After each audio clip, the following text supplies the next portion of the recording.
할렐루야. 곁에 계신 분들과 축복하면서 인사 나누겠습니다. 오늘 기도에 응답 받으십시다.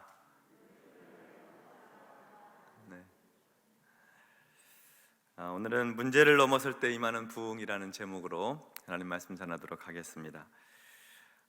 교회는 그동안 문제가 있을 때마다 초대교회로 돌아가자 하고 외쳤습니다. 사람의 생각과 주장이 강할 때 성령의 감동과 인도하심이 필요해서 그렇게 말합니다. 사람들의 생각이 너무 많고 사람들의 주장들이 부딪히고 교회가 혼란스러울 때 초대교회로 돌아가자. 초대교회는 어떤 교회였길래 그랬을까요? 성령으로 충만하니까, 성령의 인도함을 받았으니까, 사람의 주장이 아니라 성령의 인도하심이 필요하니까 그렇게 말하는 거죠. 교회가 이기적이고 자기중심적이고 물질주의에 사로잡혀 있을 때 그때 초대교회로 돌아가자고 합니다. 물질주의에 사로잡히지 않았던 초대교회, 서로 자기의 재산과 물건을 내어놓고 같이 공유하면서 살았던, 유무상통하던 초대교회로 돌아가야 한다고 말했습니다. 또는 건물에 치중하고 조직과 시스템에 얽매일 때 초대교회로 돌아가자 또 그랬습니다. 초대교회는 건물이 없었거든요.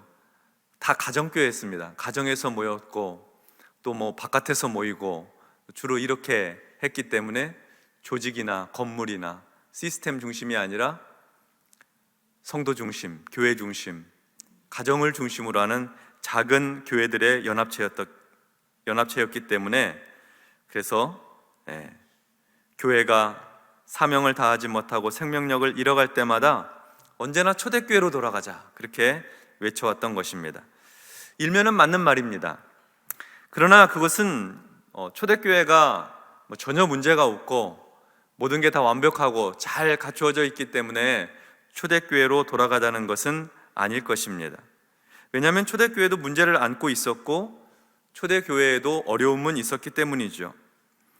초대교회로 돌아가자 하는 구호는 어떤 초대교회 형식이나 또는 시스템이나 그 내용을 재현하자는 것은 아닐 것입니다. 그보다는 초대교회가 가지고 있었던 정신, 초대교회의 영성, 초대교회의 그 교회됨의 본질, 그것으로 돌아가자는 이야기일 것입니다.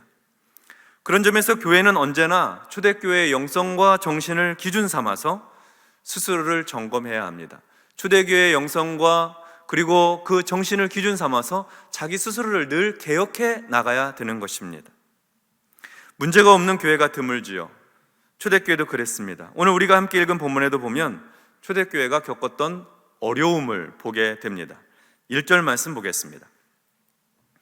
그때의 제자가 더 많아졌는데 헬라파 유대인들이 자기의 과부들이 매일의 구제에 빠짐으로 히브리파 사람을 원망하니, 그때의 제자가 더 많아졌습니다. 예수를 믿고 그리스도의 십자가 도를 따르려고 하는 성도들이, 제자들이 더 많아졌다는 말입니다. 믿음의 백성들이 더해졌다는 얘기죠. 초대교회의 부흥이 계속 이루어지고 있었습니다. 그런데 이 부흥의 앞 이야기는 사도들이 박해를 받고 핍박을 받았던 이야기입니다. 사도들의 핍박을 받고 있음에도 불구하고 사도들은 복음을 전하는 일을 중단하지 않았습니다. 고난 중에도 예수 그리스도의 주 되심을 선포했던 것이죠. 유대의 종교 지도자들은 사도들에게 협박을 가했습니다. 채찍질을 했고요. 또 사도들은 그들로부터 능욕을 당했습니다. 그런데 예수님을 위해서 협박받고 채찍질 당하고 능욕받는 것을 사도들은 오히려 기뻐하였다. 그렇게 성경은 말합니다. 놀라운 이야기죠. 주님을 위해서 핍박을 받고 채찍질을 당하고 협박을 당하고 능욕받는 것을 오히려 기뻐했다는 거예요. 그래서 본문에 나와 있는 그 1절에 나와 있는 그때에 라고 하는 이 말은 사도들이 핍박을 받던 그때, 그 말입니다. 사도들이 협박을 받고 채찍질을 당하던 그때의 제자가 더 많아졌다 하고 증언합니다. 사도들이 낙담을 하거나 위협 앞에서 복음 전파를 중단하거나 의기소침해 있었더라고 하면 오늘 1절의 본문의 그 이야기는 기록되지 못했을 것입니다. 그때에 제자가 더 많아졌는데, 복음이 더 왕성하게 전파되었는데, 그런데 문제가 있었습니다. 헬라파 유대인들이 자기들의 과부들이 매일의 구제에서 빠지게 되는 문제 때문에 히브리파 사람을 원망하였습니다. 초대교회 안에 성도들끼리 원망하게 되었다는 말입니다. 교회 안에서 원망하고 불평하면 교회 평화가 깨집니다. 화평이 깨져요. 긴장이 생기고 그리고 갈등이 발생하게 되는 것입니다. 처음에는 그 문제가 아주 작게 시작이 되지만 문제를 방치하게 되면 큰 어려움을 겪게 됩니다. 그래서 교회 안에서 들리는 원망의 목소리는 적극적으로 대응하고 대처해야 합니다. 원망을 하지 않으면 가장 좋죠. 불평이 없으면 가장 최고입니다. 그런데 어떤 사정 때문에 원망을 하게 되면 빠르게 대책을 세우고 문제를 해결해 나가는 것이 좋습니다. 초대교회의 원망과 갈등의 내용은 이것입니다. 초대교회는 유대 본토 살고 있는 히브리파 유대인들이 있었습니다. 그리고 외국 출신 디아스포라 유대인, 즉 헬라파 유대인들이 있었습니다. 아무래도 예루살렘에 함께 살고 있는, 신앙생활하고 있는 초대교회 안에는 히브리파 유대인들의 비율이 높았습니다. 헬라파 유대인들의 수는 상대적으로 적었고요. 언어를 구사하는 능력도 히브리파 유대인들은 히브리어, 아람어를 잘했습니다.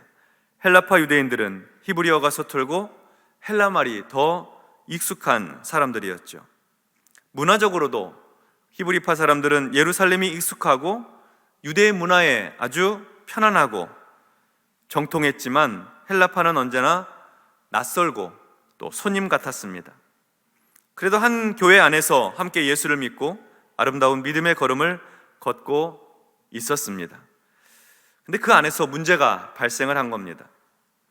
당시 초대교회는 유무상통, 모든 물건과 재물을 교회 앞에 다 내놓고 자기 것을 자기 것이라 주장하지 않고 서로 필요한 만큼 가져다 사용하는 경제 시스템을 가지고 있었습니다. 교회 안에는 가난한 사람이 없었고 모두 자신들의 필요를 적절하게 채우며 살고 있었습니다. 교회 안에서의 특별한 관심은 누가 무엇이 필요한지를 살피는 일이었고 그 필요를 따라서 서로 돕고 나누면서 살았던 것이죠. 근데 그 사이에서 문제가 발생했습니다. 남편이 없는 과부들은 특별한 돌봄이 필요한 그룹이었습니다. 그런데 히브리파 과부들은 다른 히브리파 사람들이 잘 챙겨줘요. 서로 잘 알고 지내니까 말도 잘 통하고 문화도 서로 공유하고 있고 같은 유대 지역 안에 살고 있어서 서로 돌보고 잘 챙겨줘요. 그런데 헬라파 과부들은 히브리파 과부들에 비해서 잘 돌봄을 받지 못하였습니다. 누가 나서 적극적으로 도우려고 하지 않았던 모양입니다. 언어도 좀 미숙하고 또 자기들은 그룹이 좀 작으니까 적극적으로 나서서 누가 도움이 필요해요, 이런 도움이 있어야 돼요, 누구를 좀 도와줘야 됩니다 하는 그런 말을 하기 어려웠던 모양이에요. 근데 이렇게 되면 도움받지 못하는 사람 입장에서는 피해의식이 생깁니다. 우리는 언어도 미숙하고 문화적으로도 잘 어울리기 어렵고 숫자도 적으니까 우리를 무시하는 건가? 우리 헬라파 과부들은 교인도 아니란 말인가? 섭섭하다, 서운하다, 원망의 말이 나오기 시작하는 것이죠. 그렇지 않아도 좀 위축되어 있는데 근데 소홀히 대접받으면 그런 오해가 생기는 것입니다. 여기 우리나라 사람들은 다 한국말 너무 잘하잖아요. 예, 익숙하고 한국 문화도 다 편안하고. 그런데 한국 밖에서 태어난 사람들은 그 소위 디아스포라 한국인들이죠. 그 사람들은 한국말 하는 것 좀 어색해해요. 외국에서 오래 살다 들어온 사람들 보면 더듬거리기도 하고 머릿속에서는 맴도는데 단어가 잘 생각 안 나기도 하고 그런 경우들이 있어요. 그리고 문화와 유행에도 좀 뒤떨어지니까 자기네 살던 나라에서 지냈던 습관과 문화를 따라서 옷차림새도 그렇고 헤어스타일도 그렇고 피부색도 그렇고 조금 어딘지 모르게 어색하죠. 근데 헬라파 유대인들과 히브리파 유대인들 사이에도 그런 문제가 있었던 거예요. 2절 말씀을 한번 보도록 하겠습니다. 12사도가 모든 제자를 불러 이르되 우리가 하나님의 말씀을 제쳐놓고 접대를 일삼는 것이 마땅하지 아니하니. 사도들은 이 문제를 적극적으로 대처하기로 결정합니다. 사도들이 모든 성도들을 불러 모았습니다. 성도들을 다 모아놓고 이렇게 말해요. 우리가 하나님의 말씀을 제쳐놓고 접대를 일삼는 것이 마땅하지 않습니다. 무슨 뜻일까요? 사도들이 하나님의 복음의 말씀, 예수 그리스도의 증인의 사명, 전도하고 복음 전하고 성도들 가르치는 일 힘써야 하는데, 교회 안에서 소외된 과부들을 섬기기 위해서 그들의 먹을거리, 쓸거리 챙기느라 말씀 전하고 가르치고 복음 전하는 일 소홀하게 되었다는 얘기죠. 아마도 처음에는 이 헬라파 과부들을 섬기기 위해서 문제들이 자꾸 불거지게 되니까 사도들이 아마 적극적으로 나서서 헬라파 유대인들을 막 도우려고 했던 것 같아요. 그런데 이렇게 막 챙기고 본인들이 직접 나서서 도우려고 하다 보니까 목회를 해야 되는데 목회적인 일을 잘 못하는 거예요. 설교를 하고 말씀을 준비하고 기도하고 나가서 복음을 전파하고 하는 일 잘 못하고 자꾸 행정적인 일들만 하게 되는 거예요. 누가 필요한 게 뭔가 기록하고 물건을 가져다가 공급하고 하는 그런 일들을 하다 보니까 말이죠. 하나님께서 맡겨주신 사명과 사역이 있는데 그 사명에 집중하지 못하고 있었다는 얘기죠. 근데 이 말은 헬라파 과부들을 대접하는 일은 덜 중요하고 설교하는 일은 더 중요하고 하다는 그런 뜻이 아닙니다. 자기가 부여받은 역할과 사명이 있고 그 일을 해야 되는데 다른 일들을 하다 보니 그 일을 못하게 되었다는 거죠. 건강과 신체적인 에너지도 부족해지고 시간적인 여유도 없어지고, 그러니까 집중할 수가 없었던 것입니다. 사도들이 교회 안에 있는 모든 일들을 사도들이 다 할 수는 없는 일이니까요. 사도들이 집중해야 될 사명이 있었는데 성도들이 서로 돌보며 섬기고 성도가 서로를 필요를 채워주고 하는 그런 일들과는 좀 구별이 되는 일이죠. 그런 의미에서 사도들이 지금 성도를 가르치고 목양하고 복음 전파하는 일들을 더 잘 감당할 수 있도록 지금 자신들이 처해 있는 상황, 곧 우리가 하나님 말씀 제쳐놓고 접대를 일삼는 것이 옳지 않은 것 같다 하고 이야기하는 것입니다. 그래서 대안이 무엇일까요? 대안을 이렇게 제시해요. 3절과 4절 말씀입니다. 대안을 우리 같이 한번 읽어보도록 하겠습니다. 형제들아, 너희 가운데서 성령과 지혜가 충만하여 칭찬받는 사람 7을 택하라. 우리가 이 일을 그들에게 맡기고 우리는 오로지 기도하는 일과 말씀 사역에 힘쓰리라 하니. 아멘. 사도들이 제안하고 있는 대안은 이것입니다. 성도들 가운데 봉사할 사람을 선택하라는 겁니다. 봉사할 사람의 기준은요, 성령과 지혜가 충만한 사람입니다. 그리고 사람들의 칭찬을 받는 사람들입니다.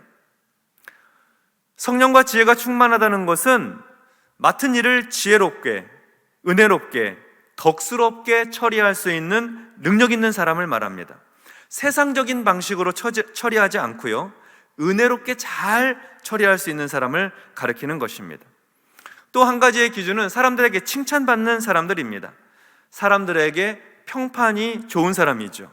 다른 사람들로부터 인정을 받고 그리고 존중을 받고 있는 사람들입니다. 이렇게 성령과 지혜가 충만하고 다른 사람들로부터 칭찬받는 사람, 검증된 사람들을 따로 세우라는 것입니다. 그래서 그 사람들로 하여금 과부 성도들을 공개하고 대접하는 일들을 전적으로 맡겨주어서 책임있게 감당할 수 있도록 하겠다는 거죠. 그러니까 그 일을 할 수 있는 권한을 주는 거예요. 헬라파 과부 유대인들을 섬길 수 있는, 소외되지 않도록 그들을 잘 섬길 수 있는 책임도 주고 그 일을 할 수 있는 권한도 주겠다 하는 것이죠. 원망과 시비가 없도록 교회를 다시 평안하게 세우려고 하는 것입니다. 좋은 리더십은 자기가 모든 것을 다 하려고 하는 리더십이 아닙니다. A부터 Z까지, 기역부터 히읗까지 모든 것을 다 자기가 책임지려고 하는 사람이 좋은 리더십이 아닙니다. 좋은 리더십은 어떤 역할을 할 수 있는 사람들을 발굴해서 그 사람들이 책임 있게 일할 수 있도록 권한을 자꾸 나누어 주는 리더가 좋은 리더예요. 그러니까 교회 안에서도 여러 부장님들, 팀장님들 세워가지고, 목장의 목자들 다 세워가지고 권한을 자꾸 드리는 거예요. 권사님이 이 일을 좀 맡아주세요. 안수 집사님이 이 일을 좀 책임져 주세요. 집사님이 이 목장 좀 돌봐 주세요. 이렇게 다 나누는 거예요. 그러면 그 부서 안에서 그러면은 그 부서장이 다 책임을 지느냐? 그렇지 않아요. 부서장은 또 그 안에서 함께 섬기는 팀원들에게 자기의 권한을 위임해주고 나누어 주는 거예요. 회계 업무를 좀 봐주세요. 연락하는 일 좀 도와주세요. 이 일을 좀 맡아주세요. 하면서 역할을 함께 나누는 거죠. 그렇게 하여서 자기의 권한과 책임들을 함께 나누면서 더불어서 같이 그 일들을 감당할 때 혼자서 모든 일을 다 하는 것보다 훨씬 더 능력 있게 일할 수 있고 훨씬 더 효과적으로 일할 수 있고 그리고 모두가 다 자기 스스로 책임감을 가지고 주인의식 가지고 일할 수 있는 것입니다. 그래서 좋은 조직은, 좋은 리더십은 권한과 능력을 자꾸 이양하고 나누고 함께 하는 거예요. 초대교회 안에서 발생한 이 문제를 해결하기 위해서 사도들이 자기들이 가지고 있는 권한을 성령과 지혜가 충만한 사람, 사람들로부터 칭찬 듣고 인정받는 사람들에게 그 권한을 나눠주려고 하였습니다. 그리고 사도들은 본래 집중해야 할 일, 곧 말씀을 가르치는 일과 목양하는 일, 복음 전하는 일에 더욱 마음을 쏟으려고 하였던 것이죠. 그리고 기도에 전심전력하고 하나님의 은혜를 구하고 영적으로 충만하여서 사명 감당하려고 했던 것입니다. 그렇게 함으로 말씀 전하는 일, 기도하는 일에 더 힘쓰겠다는 것이죠. 그래서 교회의 갈등과 원망의 문제를 적극적으로 해결해 나가고자 하였습니다. 아주 중요한 방향이죠. 이제 5절과 6절을 한번 보도록 하겠습니다. 온 무리가 이 말을 기뻐하여 믿음과 성령이 충만한 사람 스데반과 또 빌립과 브로고로와 니가노르와 디몬과 바메나와 유대교에 입교했던 안디옥 사람 니골라를 택하여 사도들 앞에 세우니 사도들이 기도하고 그들에게 안수하니라. 사도들이 이렇게 문제를 해결하려고 하는 그 방향을 제시하자 성도들이 모두 그 제안을 기뻐하였습니다. 그래서 믿음이 충만한 사람, 성령 충만한 사람들을 뽑아서 세우게 되었습니다. 요즘 우리말로 하면은요, 공동의회 한 겁니다. 공동의회를 통해서 직분자들을 선출한 것이죠. 뽑힌 사람들의 이름이 이러합니다. 스데반, 빌립, 우리에게 익숙한 이름들이죠. 브로고로, 니가노르, 디몬, 바메나, 니골라. 익숙하지 않은 이름도 있습니다. 그런데 이 7명의 사람들의 이름이 히브리식 이름이 아니고요, 헬라식 이름이에요. 예를 들면은 전근영 이런 이름이 아니라 조슈아, 김순희 이름이 아니라 그레이스 이런 이름인 거죠. 근데 이 이름은 이제 유대인들이 딱 들어보면 아는 거예요. 아, 이 사람 외국 출신이구나 아는 거죠. 다 헬라식 이름을 사용하고 있습니다. 7명 모두 헬라식 이름이에요. 아마도 헬라파 유대인 과부들을 더욱 적극적으로 섬기고 소외되지 않도록 하기 위한 교회의 배려였을 것입니다. 히브리파 유대인들이 현재의 상황을 잘 이해하고 봉사하고 구제할 수 있는 자리, 책임도 있지만 권한도 부여된 자리거든요. 새로운 리더십 그룹이잖아요. 근데 그 사람들을 히브리파 사람들이 헬라파 사람들로 다 세워준 거예요. 배려해 준 거죠. 그래서 그 일들을 잘 감당할 수 있도록 양보한 것입니다. 귀한 신앙입니다. 이렇게 세워진 사람들을 사도들 앞에 내놓았습니다. 사도들은 온 회중과 그리고 교회가 보는 앞에서 이 사람들에게 안수하고 그래서 구제하고 봉사할 수 있는 직책을 수여합니다. 이렇게 함으로 초대교회에 7명의 안수 집사님들이 세워졌습니다. 그리고 헬라파 유대인 과부들이 이제 매일의 구제에서 빠지거나 소외되는 문제가 더 이상 발생하지 않게 되었고, 누구나 다 특별히 더 세심하게 돌보아야 될 사람들이 잘 돌봄을 받고 그리고 유익을 얻고 사람들 가운데에서 함께 더불어 나누고 섬기는 삶을 더욱 잘 감당하게 되었습니다. 교회는 다시 마음이 하나가 되었고 서로 더욱 사랑하고 선을 행하게 되었습니다. 아름다운 교회의 모습이 다시 회복되게 된 것이죠. 이렇게 원망과 갈등의 문제를 해결하고 나니까 교회에 하나님의 축복이 임하게 됩니다. 7절 말씀을 우리 같이 한번 합독하도록 하겠습니다.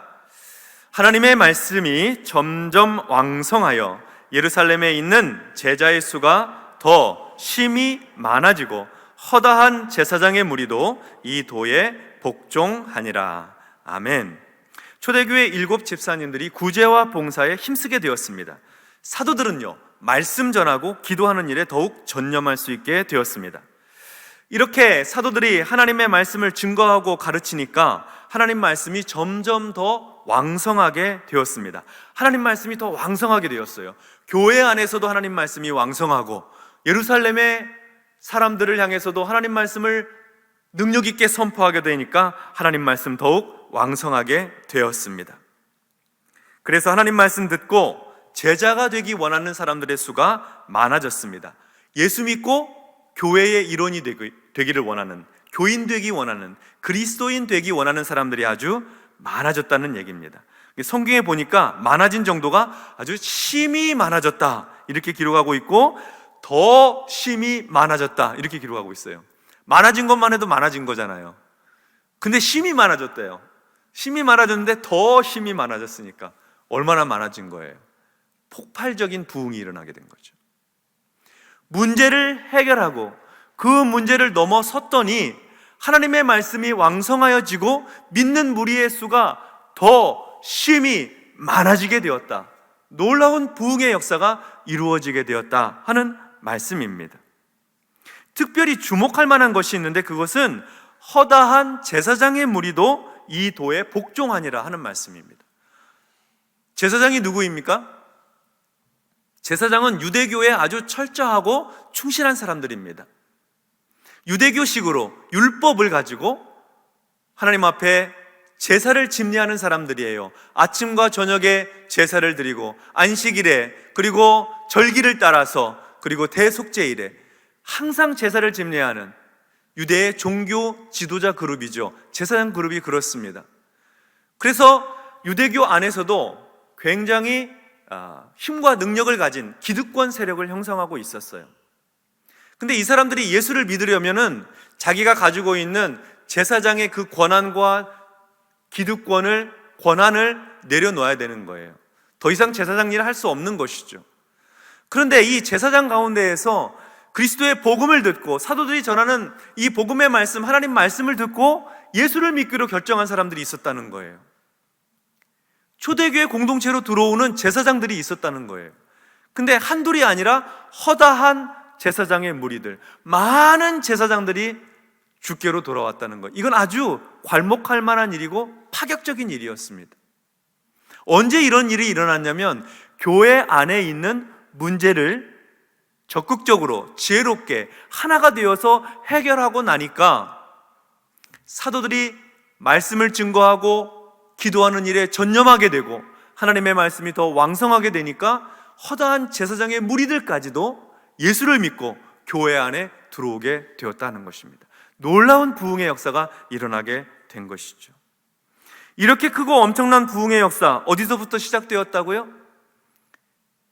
헬라파 과부들이 매일의 구제에서 자기들이 소외되는 것으로 말미암아 원망했던 그 일을 방치하지 않고 문제를 버려두지 않고 적극적으로 나서서 이 문제 어떻게 하면 좋을까 함께 모여 기도하고 의논하고 상의한 결과를 가지고 사도들이 교인들을 향해서 성령과 지혜가 충만하고 믿음 있는 성도, 사람들로부터 인정받는 사람 세워서 그들에게 이 일을 전적으로 맡기고 그 일을 할 수 있도록 합시다 하는 그 일에 대해서 교회가 함께 협력하고 문제를 해결하고 나니까, 그러고 난 다음에 이러한 놀라운 축복과 은혜가 일어났던 것이죠.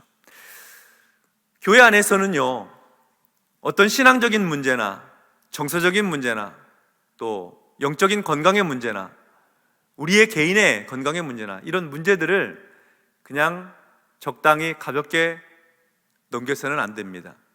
적극적으로 나서서 문제를 해결할 수 있어야 됩니다. 교회도 그렇고요, 가정도 그렇고, 우리 개인의 삶에서도 그렇습니다. 그래서 우리가 그 신앙적인 문제나 정서적인 문제, 육체적인 문제들을 우리가 해결해 나가려고 할 때에 하나님께서 우리에게 지혜를 주시고 은혜를 주세요. 문제는 항상 영적으로 해결해 나가려고 애써야 돼요. 하나님 앞에서 기도하고 하나님의 은혜를 구하고 성령으로 충만하고 지혜롭게 사람들의 존중과 인정을 받으면서 그렇게 문제를 해결해 나가는 것이, 그것이 성경적인 방법입니다. 갈등의 상황을 방치하지 아니하고 하나님이 주신 지혜와 능력을 가지고 마음을 합해서 문제를 풀어나가는 것이죠.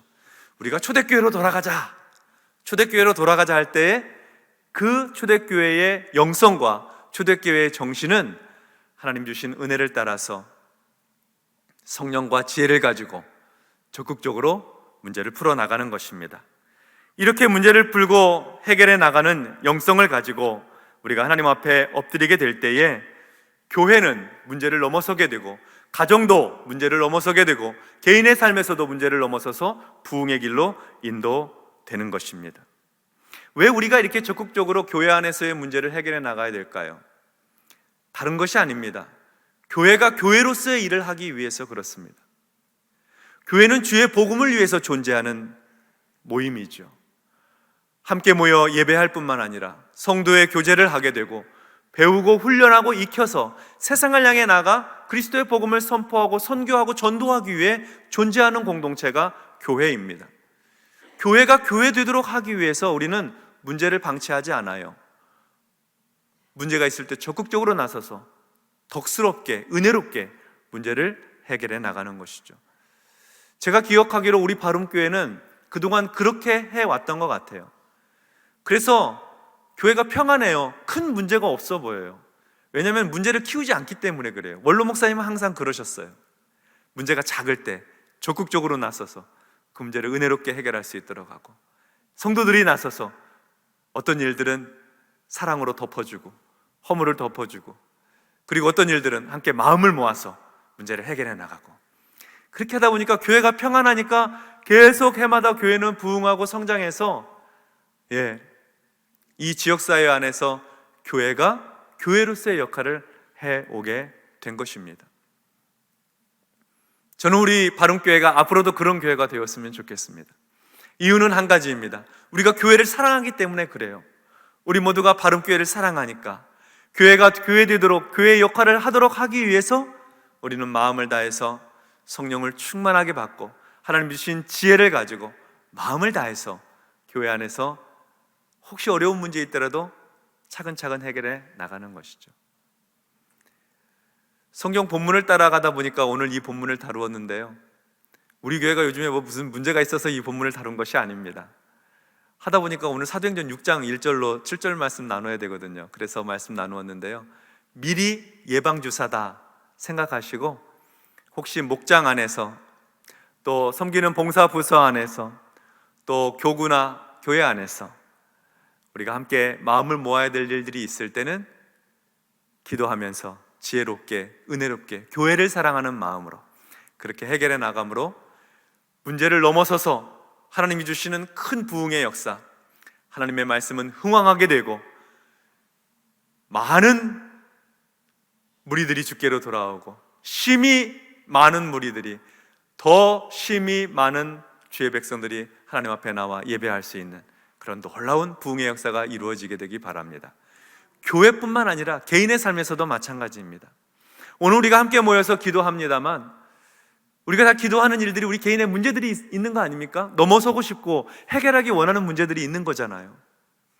하나님 앞에 부르짖어 기도하고 하나님의 은혜를 구하고 하나님의 도우심을 구해서 우리 개인의 삶에서 있는 그 문제를 넘어설 때 하나님이 주신 놀라운 부흥의 역사가 개인의 삶에도 일어나게 되는 것입니다. 삶의 지경이 확장되고 삶의 신앙의 인격이 깊어지고 관계들이 넓어지고 문제가 해결됨으로 말미암아 풍성한 하늘의 축복을 누리게 되는 것이죠. 교회 안에도, 가정 안에도, 개인의 삶에도 이러한 문제를 넘어서 임하는 부흥의 역사가 충만하게 임하시기를 주님의 이름으로 축원합니다. 아멘.